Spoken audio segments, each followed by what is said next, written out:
Bonsoir. Bonsoir, Monsieur Desarblais. Bonsoir, mon petit conseil. Écoutez, comme préambule à ma question, aujourd'hui, je dépose la pétition de l'organisme citoyen La Ligue 33, dont le texte est le suivant.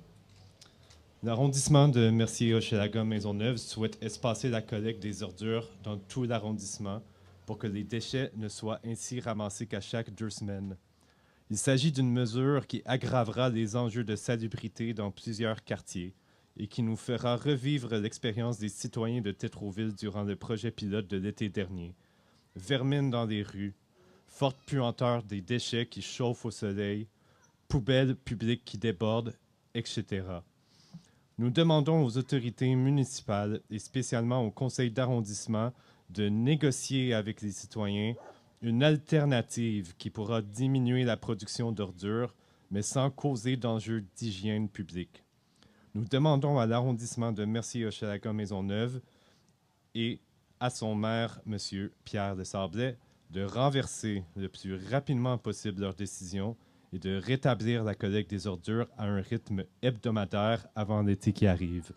Donc, je vous dépose ma pétition et on va se demander qu'est-ce qui va arriver avec toutes nos poubelles dans les rues. On va se... si les gens qui nous applaudissent en ce moment le savent, il y a déjà des problèmes d'insalubrité majeurs dans l'arrondissement.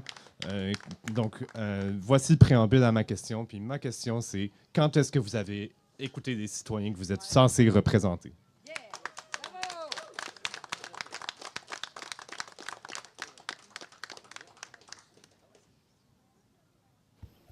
Oui, merci, Monsieur Dumouchel. Ça fait bien plaisir.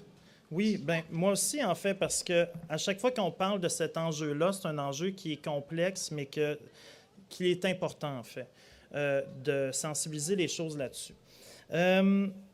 Écoutez, le vote sur l'espacement de la collecte, il a été fait à l'unanimité. Ça se fait aussi dans l'arrondissement Saint-Laurent et c'est certain qu'on fait un suivi très sérieux par rapport aux enjeux d'insalubrité. Il peut y en avoir, peut-être que l'espacement de la collecte peut créer certains enjeux d'insalubrité, mais on fait quand même un suivi globalement des plaintes au 3-1, par exemple. Puis dernièrement, on n'a pas vu d'augmentation de plaintes sur les animaux, sur les rongeurs, dans le lieu avec l'espacement de la collecte. Donc, peut-être qu'il y en a spécifiquement à certains endroits. Et lorsqu'il y en a des enjeux, eh bien, on intervient. On a augmenté nos équipes d'inspection de 3 personnes pour faire un meilleur suivi, un meilleur accompagnement des citoyens. On ne le fait pas pour être populaire, cette mesure-là.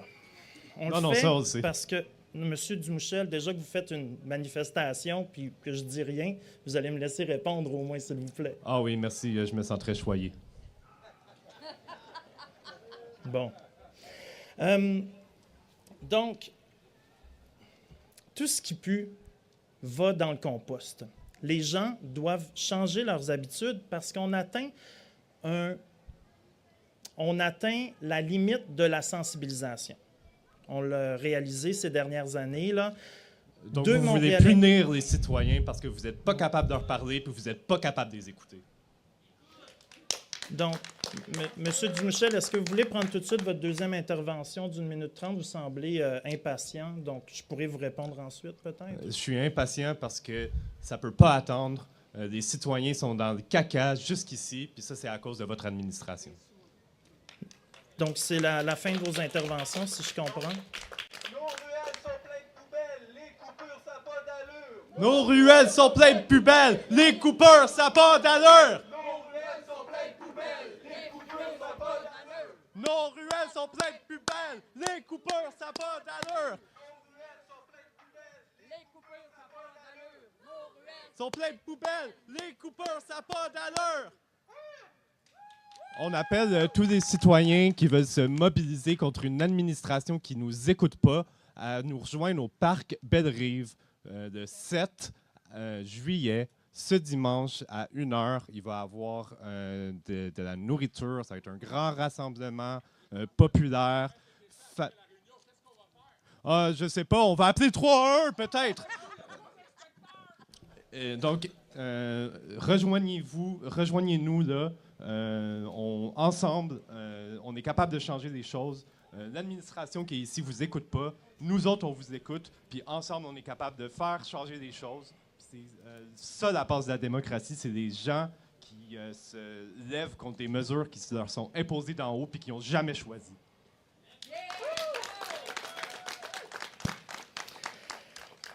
Donc, on doit se rappeler de quelques éléments. Le dépotoir de Terrebonne va être plein dans 2 ans. Quand on regarde le sac de poubelle là, des gens, 85 % de ce qu'on trouve dans les poubelles ne sont pas des poubelles. 50 % des choses qu'on trouve dans les poubelles sont du compost, qu'on aurait pu composter. Malheureusement, les Montréalais qui ont accès au compost, 2 Montréalais sur 3 ne compostent pas.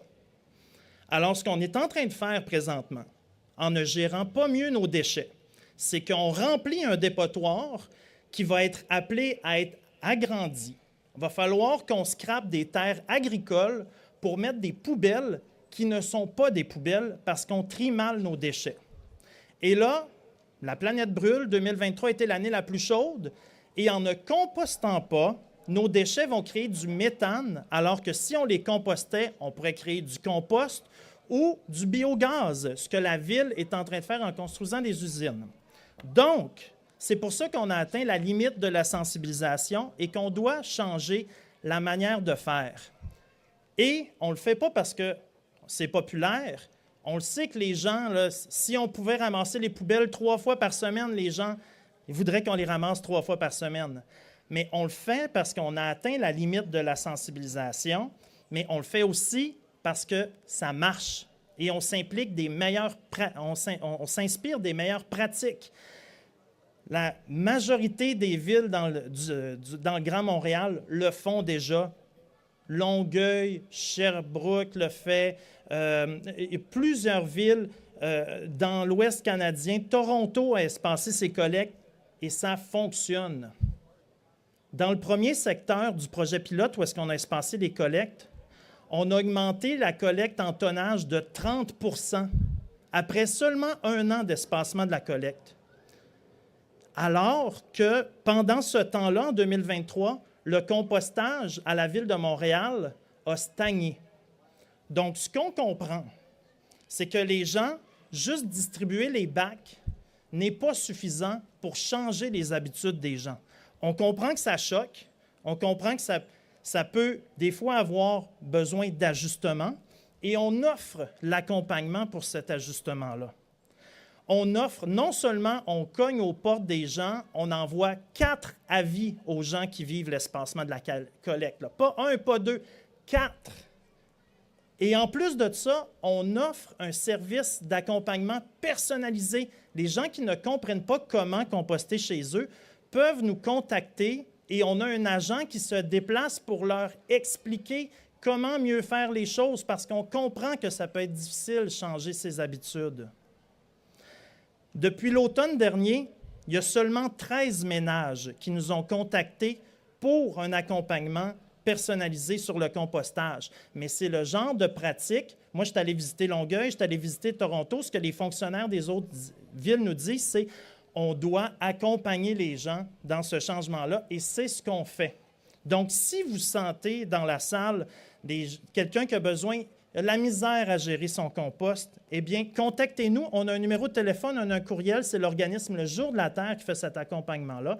Vous pouvez nous appeler au 514-257-4848. 514-257-4848. On va faire un accompagnement spécialisé, mais seulement 13 ménages nous ont contactés depuis cet automne.